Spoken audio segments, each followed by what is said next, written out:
안녕하세요. 매일 새로운 사연을 전하는 읽어주는 사연 라디오입니다. 구독과 좋아요, 많은 공유 부탁드립니다. 오늘의 사연 시작하겠습니다. 안녕하세요. 결혼한 지 3년 된 30대 여성입니다. 시어머니의 말도 안 되는 계산법 때문에 복장이 터질 것 같아서 하소연하러 왔습니다. 욕심이 사나워도 정도가 있지. 게다가 남편까지 어머님 편을 들고 나서니 제가 버텨낼 재간이 없네요. 지금은 한심해서 쳐다보기도 싫은 남편이지만 이런 남편과도 뜨거웠던 시절이 있습니다. 남편과는 지인의 소개로 알게 되었는데 저는 당시 제 사업을 꾸려나가고 있었고 남편은 대기업에 다니는 회사원이었어요. 말이 나왔으니 말이지만 제가 원해서 한 소개팅은 아니었네요. 사업상 알게 된 지인이었는데 남편은 지인의 친척이었고 아무튼 이런저런 이유로 제가 소개팅 자리를 마다할 수가 없었지요. 솔직히 사업하는 사람 입장에선 인맥 관리가 무엇보다도 중요하거든요. 그래서 실은 술자리 한번 나간다 생각하고 나갔달까요. 하지만 그렇게 만난 남편과는 대화도 잘 통하고 취미생활도 비슷해서 이야기가 끊이질 않았습니다. 게다가 제가 하는 사업과 남편이 담당하는 업무 분야가 비슷하다 보니 고충이랄까 공감되는 일도 많았고요. 이후로 남편이 몇 번이고 애프터 신청을 해왔고 그렇게 저희는 사귀는 사이가 되었어요. 사귄 지 4년차쯤 되던 해에 남편이 먼저 프로포즈도 해왔지요. 저도 여자니까 프로포즈를 받았을 땐 당연히 기뻤습니다. 어느덧 나이도 30 중반을 향해 달려가고 있었으니 조급한 시기이기도 했으니까요. 그런데 황당하게도 결혼 이야기가 오가면서 서로 주머니 사정을 오픈했더니 시쳇말로 남편이 개털이더라고요. 솔직히 이건 좀 비하기 심하고 아무튼 저에 비하면 가진 게 너무 없었어요. 회사 생활을 8년이나 한 남자가 그것도 대기업을 다녔으면서 모아둔 돈이라곤 고작 6천만 원이 전부였거든요. 당시 남편 실수령이 한 달에 500 정도였으니 제가 왜 실망했는지 이해가 되실 거예요. 6천이 절대로 적은 돈은 아니지만 사귀는 내내 경제 개념이 없다는 느낌은 없었는데 어쩌다 그렇게 된 건지 이해가 안 되대요. 그래서 남편에게 대놓고 물어봤습니다. 돈 관리를 어떻게 했길래 이것밖에 못 모았느냐고요. 그러자 남편이 말하기를 요 몇 년 시부모님 사정이 좋지 않았답니다.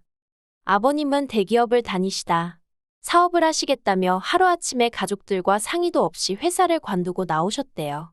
그리고 퇴직금을 받아 사업을 시작하셨는데 그게 요식업일 줄은 아무도 몰랐답니다. 문제는 저희 아버님이 평생 남이 해주는 음식을 드시기나 해보셨지 당신 손으로 라면 하나 끓여본 적 없으신 분이라는 거지요. 그러니 자연히 그 사업이라는 식당 일은 어머님 몫이 되었는데 저희 어머님은 며느리로서 이렇게 표현하기 꽤나 조심스럽습니다만 옆에서 지켜본 바로는 놀기 좋아하시고 천성이 부지런한 분은 못 되세요. 게다가 그동안 전업주부로 아버님이 가져다주는 월급으로 생활하시던 분이었는데 갑자기 장사를 하라며 아버님이 앞치마를 던져주고 정작 아버님은 골프다 뭐다 놀러다니기 바쁘셨다네요. 그러니 어머님 기분이 좋을 리 있었겠어요? 하다못해 아버님같이 식당에 나와 계시기라도 했다면 달랐겠지만요.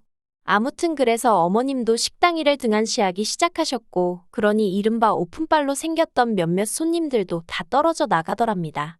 그렇게 시쳇말로 식당 말아먹는데 딱 2년 걸리더래요. 게다가 뒤늦게 아버님이 어떻게 수습이라도 해보시려고 손을 대시면서 일은 더 걷잡을 수 없이 커졌는데 그 이유가 살던 집을 담보로 대출받고 카드론 받고 제3금융권에까지 손을 대신 거지요. 남편이 이 모든 사실을 알게 되었을 때는 뭐 달리 손 쓸 방법이 없었다네요. 그래서 가게를 정리하고 이후로 시부모님은 살던 집도 파시고 지금의 집으로 이사를 하셨습니다. 두 분 다 크게 충격을 받으셔서 그 충격에서 헤어나오는 몇 년 동안 남편이 금전적으로 도움을 많이 드릴 수밖에 없었고요. 그리고는 이런 속사정을 털어놓으면서 지금은 아버님도 정신 차리시고 인근 주차장에서 관리 일을 하고 계시고 어머님도 식당에서 일을 하고 계시다며 저더러 자기를 이해해 줄 수 없겠냐고 묻더군요. 그런 남편의 얼굴에다 대고 제가 뭐라고 타박을 할 수가 없었어요. 사람이 살다 보면 실패도 할 수 있는 거고 가족이니 도울 수도 있는 거라고 생각했으니까요. 그리고 저희 친정부모님도 사업을 하시기 때문에 사업이라는 게 절대로 자기 뜻대로 되는 게 아니라는 건 진작에 알고 있었거든요. 물론 저희 친정부모님은 처음 시작하셨을 때부터 지금까지도 열심히 하지 않으신 날이 없다고 믿습니다. 아무튼 그때는 남편도 많이 사랑하고 있었고, 그래서 남편의 사정이 딱하다 생각했지, 파혼 쪽으로는 생각을 못했어요. 그리고 제 입장에서도 파혼을 하기엔 여러 가지로 솔직히 아쉬운 부분이 있었어요. 일단은 33이라는 제 나이에 이 남자랑 헤어져서 또 누구를 만나나 걱정도 되고 겁도 났거든요. 그리고 제 하루가 사업 때문에 정말 눈코 뜰 새 없이 바쁠 때가 많아요. 그래서 누구와 결혼을 하더라도 사람들이 말하는 내조 잘하는 현모양 저는 솔직히 자신이 없었습니다. 오히려 내조는커녕 제가 외조를 받아야 할 판이었으니까요. 그리고 부끄러운 말이지만 저는 데이트 약속보다는 늘 사업이 우선이었기 때문에 남편과 이런저런 계획을 세워놓고도 몇 번이나 바람을 맞춘 적이 있어요. 그런데 그때마다 남편은 제 탓을 한 적이 없고 오히려 열심히 사는 저를 기특하다 추켜 세워주대요. 그래서 남편과 함께라면 사업도 가정도 잘 꾸려나갈 수 있을 거란 확신을 갖게 되었지요. 몇몇 친구들은 제가 아까운 결혼이라며 혀를 차기도 했지만 인생의 돈이 전부는 아니라고 생각했습니다. 그래서 제가 3억 플러스 알파 그리고 남편이 6천 그렇게 들여서 결혼했어요. 남편이 혼술합시고 자기가 타던 차를 가져오긴 했지만 저 역시 제 차가 따로 있었으니 그건 말 하나만 하고요. 사는 곳은 제가 고집을 부려 지금의 아파트를 매매했네요. 그런데 막상 결혼을 하고 나서 얼마 지나지 않았을 때였어요. 평소처럼 출근했던 남편이 점심시간이 좀 지나서 집에 왔더라고요. 제가 무슨 일로 이렇게 일찍 왔냐 하니까 넥타이를 풀어헤치며 씩씩거리더니 방금 회사 때려쳤답니다. 그리고는 주절주절 설명을 하는데 저도 너무 황당했던지라 정확히 기억이 나진 않네요. 뭐라더라. 자기가 속해 있던 부서가 개편이 되면서 자기가 이상한 부서로 발령이 났다나요. 그래서 홧김에 때려쳤다는데 어처구니가 없더라고요. 아무리 맞벌이 중이라고 해도 저는 남편이 저희 가정의 기둥이자 가장이라고 생각했거든요. 그런데 저랑 상의 한마디 없이 자기 기분이 안 좋다고 하루아침에 회사를 때려쳤다는 게요. 이렇게 무책임한 사람이었나 싶어서 실망스럽기도 했어요. 그런데 제 속마음을 읽기라도 한 건지 남편이 하는 말이 자기가 경력도 있고 그래서 이직은 식은 죽 먹기랍니다. 그러면서 한 2주 정도 쉬고 바로 다시 새로운 직장 알아봐서 출근할 거니 걱정하지 말라대요. 그리고 그토록 자신만만해하는 남편에게 제가 뭐라고 하기도 그래서 일단은 지켜보겠다고 알겠다 했지요. 하지만 인생이 자기 마음먹은 대로 되는 법이 있던가요? 2주가 아니라 2달이 지나가도록 남편은 새로운 직장을 찾지 못했습니다. 자기 딴에는 여기저기 이력서도 내고 하는 것 같던데 좋은 소식 한 번을 듣기가 힘들더라고요. 제일 괴로운 사람은 남편이었겠지만 저도 점점 지켜보고만 있기가 괴롭더군요. 그런데 그런 와중에 어머님한테 연락을 받았습니다. 하시는 말씀이 남편이 보내주던 용돈이 끊어진 지 오래라면서 언제 보내줄 거냐고 하시더라고요. 양가에 용돈을 드린다거나 그런 부분도 각자 하기로 했던지라 저로서는 그런 어머님의 불평과 요구가 부담스러웠어요. 게다가 어머님 또한 남편이 직장을 관뒀다는 사실을 알고 계셨기 때문에 좀 어이가 없기도 했네요. 말이 나와서 말이지만 솔직히 시부모님, 저희 부부 결혼할 때 정말 1원 한 푼 안 도와주셨거든요. 그뿐만이 아니라 축의금까지 싹 다 가져가셔가지고 식대도 저희 친정부모님이 대신 내주셨고요. 그런데 결혼한 지 1년도 안 돼서 집안 재정을 책임지게 된 며느리한테 용돈을 운운하신다는 게 저로서는 솔직히 이해하기가 힘들었지요. 제가 남편이 다시 직장을 구하는 대로 용돈을 드리던지 하지 않겠냐고 조금만 기다려주시라 했습니다. 제가 대신 드리겠다 그런 이야기를 기대하신 눈치셨지만 모른 채 했어요. 그러자 어머님이 노발대발 난리를 치시대요. 지금 당신 아들 백수라고 시부모도 무시하는 거냐면서 며느리도 자식이라던데 너는 예단도 하나 안 해오더니 이대로 시부모가 거리로 나 앉았으면 좋겠냐 굶어 죽었으면 좋겠냐 하는 말도 안 되는 생떼를 쓰시기도 하셨지요. 하지만 저는 그런 어머님의 협박에도 눈 하나 깜빡하지 않았습니다. 거기엔 여러 가지 이유가 있지만 무엇보다도 어머님이 신우에게는 어떻게 해주고 계신지 알고 있었기 때문이에요. 남편에게는 아래로 7살이나 어린 여동생, 그러니까 신우가 하나 있어요. 얼굴도 제법 예쁘장하니 더 어렸을 때는 인기도 좋았다고 하더라고요. 그래서인지 신우는 걸핏하면 자기 입으로 자기는 얼굴로 먹고 살 거란 소리를 해댔습니다. 잘난 남자 하나 물어서 팔자를 고칠 거라는 남사스러운 소리도 곧잘 해댔고요. 그리고 고슴도치도 지 새끼는 예쁘다고 한다더니 저희 어머님이 딱 그러신 분이셨지요. 어머님 눈에야 어머님이 배 아파 낳은 딸이니 얼마나 예쁘고 사랑스러웠겠어요. 그래서인지 신우의 외모 관리에 들어가는 돈이라면 정말 머리카락을 팔아서라도 대주실 판이었습니다. 남편이야 자기 어머니고 자기 여동생이니 별 생각이 없었는지 모르겠지만 제3자인 제가 보기엔 솔직히 제정신이 아닌 것 같았지요. 특히나 아들한테 용돈을 받아서는 그걸로 딸 뒷바라지를 한다는 게 제가 며느리라서 그런 건지 탐탁치 않대요. 아무튼 어머님은 계속해서 집요하게 저에게 용돈을 요구하셨습니다. 저는 없다고 못 드린다고 딱 버티고 있었고요. 그리고 이런 신경전이 이어지던 와중에 남편이 저더러 자기도 제 사업에 껴주면 안 되냐고 묻더라고요. 이직을 하려고 해도 전에 다니던 직장보다 조건도 안 좋고 자존심이 상한다면서 그러면서 저더러 자기 예전 직장 조건에 맞춰서 자기를 뽑아달라는데 황당하기 짝이 없었지요. 그래서 그렇게는 못한다고 조건이 기대만큼 안 되더라도 어쩌겠냐고 다른 직장으로 가라 했습니다. 나는 남편을 내 직원으로 둘 생각이 없다고요. 그리고 남편이 자기가 저한테 실망을 했던 게 이때부터였답니다. 어머님 아버님한테 자기 대신 용돈을 안 드렸을 때도 서운하기는 했지만 저를 이해하려고 노력했다나요. 자기가 워낙에 해온 게 없으니까 제가 서운해서 그랬을 거라고요. 하지만 직장 문제만큼은 저 때문에 결국 자기가 전에 다니던 회사보다 못한 곳에 가게 되었다면서 전부 다 저 때문이라고 제 탓을 하더군요. 게다가 자기가 저였으면 남편 기라도 살려줄 셈으로 대표 자리도 턱하니 내줬을 거라는 말도 안 되는 소리를 하더라니까요. 그런 남편이 얼마나 한심하던지 뭐라고 반박도 하기 귀찮을 지경이었어요. 그래도 어찌저찌 결혼 생활은 이어졌습니다. 예전같이 즐겁고 행복한 부부가 아닌 그냥 같이 사는 뜨뜻미지근한 사이가 된 거지요. 그래도 다른 부부들도 몇 년 살면 다 저희처럼 사는 거라 생각하고 서운한 마음은 한 곳에 묻어두고 그렇게 지냈네요. 사업만으로도 충분히 스트레스를 받고 있는 상황에서 남편하고 괜히 부딪혀서 신경 쓸 일을 만들고 싶지도 않았어요. 그러다 올해 초 아주 어이없는 상황을 맞닥뜨리게 되었습니다. 3억 중반대에 들어왔던 저희 아파트는 급등과 급락을 거듭하며 그래도 안정적으로 8억대에 안착을 했어요. 하지만 집값에 크게 연연하지 않았던 이유가 저희는 어차피 이 집 한 채뿐이고 당장 어디로 이사를 갈 계획도 없었거든요. 그런데 저희 어머님과 남편은 저와는 생각이 많이 달랐더라고요. 발단은 신우가 결혼할 사람이라며 남자를 데려오면서부터였습니다. 그렇게 잘난 남자 타령을 하더니 이렇게 표현해도 될지 모르겠지만 신우가 어디서 치과 의사를 잡아왔어요. 그런데 문제는 신우가 어지간히 잘 사는 집 딸 행세를 했던 모양이에요. 저는 몰랐는데 요새는 어디 회사에 등록해서 한 달에 얼마씩 돈을 내면 명품 가방뿐만 아니라 옷하고 신발도 빌려주고 그런다대요.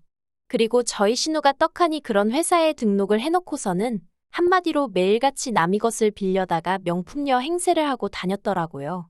솔직히 말해서 신우가 그러고 다녔든 말았든 그건 뭐 제 알바는 아니지요. 어떻게 생각해보면 그러고 사는 것도 재주 좋다 싶기도 했고요. 하지만 신우가 저희 친정부모님 사업을 마치 시부모님이 하는 것처럼 거짓말을 했다는 것과 제가 힘들게 일군 제 사업을 마치 자기 오빠, 그러니까 저희 남편이 한 것처럼 결혼할 남자 집안에 말했다고 했을 땐 어처구니가 없고 화도 나대요. 제가 동조한 것도 아닌데 신우의 거짓말에 공범이 된 기분이었으니까요. 그리고 얼마 후 떡하니 상견례 날짜까지 잡아온 신우가 저한테 거의 싹싹 빌다시치 하면서 한 번만 그냥 넘어가달라고 그러대요. 그리고 저는 안 되는 줄 알면서도 가족이란 이유로 알겠다 했고요. 그런데 상견례 당일 남자 쪽에서 먼저 얼마를 해올 수 있는지 저희 어머님한테 대놓고 묻더라고요. 그러자 어머님이 저를 쓱 보시더니 한 2억은 해갈 수 있다고 하셨습니다. 속사정을 뻔히 아는 저로서는 어머님이 말씀하신 숫자가 허무맹랑하게 들릴 뿐이었지요. 그러자 남자 쪽에서는 그럼 2억으로 알고 있겠다며 예단 목록은 신우를 통해서 따로 보내겠다고 하대요. 저와 남편이 결혼할 때랑은 판이하게 다른 상황에 전 할 말을 잃고 말았어요. 그렇게 상견례 자리가 끝나고 시부모님과 신우 그리고 저희 부부까지 근처 카페로 이동하게 되었습니다. 그리고는 어머님이 먼저 말문을 여셨는데 하시는 말씀이 가관이었어요. 어머님이 저더러 빠른 시일 내에 이사갈 준비를 하라고 하셨거든요. 생각지도 못한 어머님의 말씀에 제가 이사를 왜 가냐고 물었더니 아파트가 오른 거 거기서 신우 시집 갈 돈을 줘야 할 거 아니냐는 거예요. 그리고는 하는 소리가 남편이 결혼할 때 들고 온 6천, 그거 사실 어머님 돈이랍니다. 어머님이 남편한테 빌려주신 거라며 이참에 집 팔아서 2억으로 갚으래요. 아파트 값이 2배 넘게 올랐으니 2억 정도는 당신 몫이나 다름없다나요? 남편이 어머님께 돈을 빌려서 저에게 장가를 왔다는 말도 금시초문이었지만 설령 그렇다고 해도 어떻게 저렇게 뻔뻔하게 남의 아파트를 팔아라 마라 돈을 내놔라 마라 하지 싶어서 말문이 다 막히대요. 하지만 혼자서 시댁 식구 전부를 상대하려면 정신을 똑바로 차려야겠다 싶어서 깊은 숨 한 번 내쉬고 그렇게는 못한다 했습니다. 이사를 갈 생각도 없고 집을 팔 생각은 더욱이 없고 무엇보다 어머님께 제가 2억을 드려야 할 이유를 모르겠다고요. 그리고는 설령 어머님이 남편에게 6천을 빌려주신 게 사실이라고 하면 두 사람 간의 채무관계이니 두 사람이 알아서 해결하라 했어요.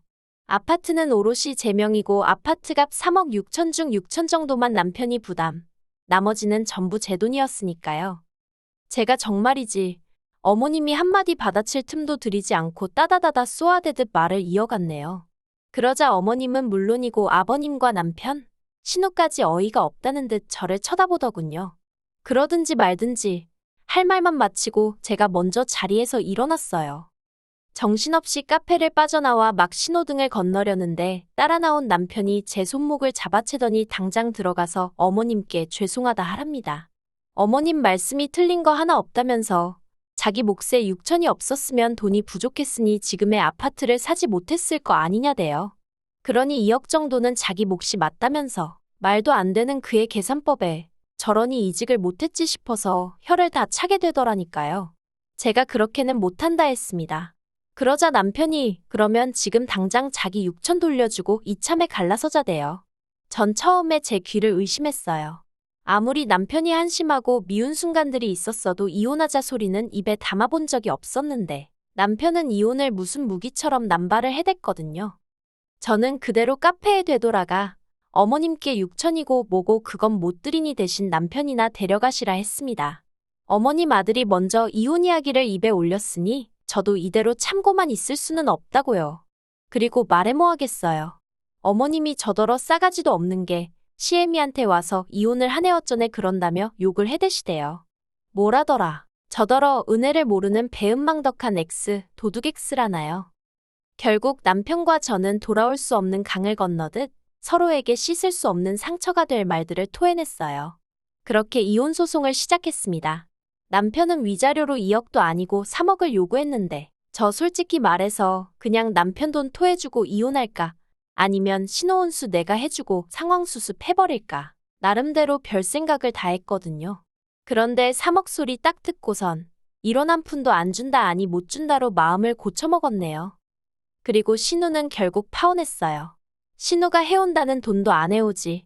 예단도 뭐 진 척이 없지. 그러니까 남자 쪽에서 신우 뒷조사를 한 모양이더라고요. 그리고는 결국 신우의 거짓말이 어느 정도 뽀록이 난 거지요. 남자 쪽에서 벌써부터 거짓말 치는 싹수노란 여자를 어떻게 며느리로 들이냐며 없던 일로 하자고 했다대요. 제가 들은 건 거기까지입니다. 어머님은 이걸로 저한테 민사를 건다고 하대요. 저 때문에 이렇게 된 거라면서 위자료를 받겠다나요. 저야 뭐 어디 한번 마음대로 하고 싶은 대로 해보시라 했지요. 에휴, 그래서 지금 변호사와 함께 남편을 상대로 치열하게 싸우는 중입니다. 정말이지 사랑이고 뭐고 돈 앞에는 장사 없다더니 그게 제 이야기가 될 줄은 몰랐는데 씁쓸할 뿐이네요. 긴 이야기 들어주셔서 감사합니다. 오늘의 사연은 여기까지입니다. 구독과 좋아요, 알람 설정해주시면 앞으로 더 좋은 사연으로 찾아오겠습니다. 감사합니다.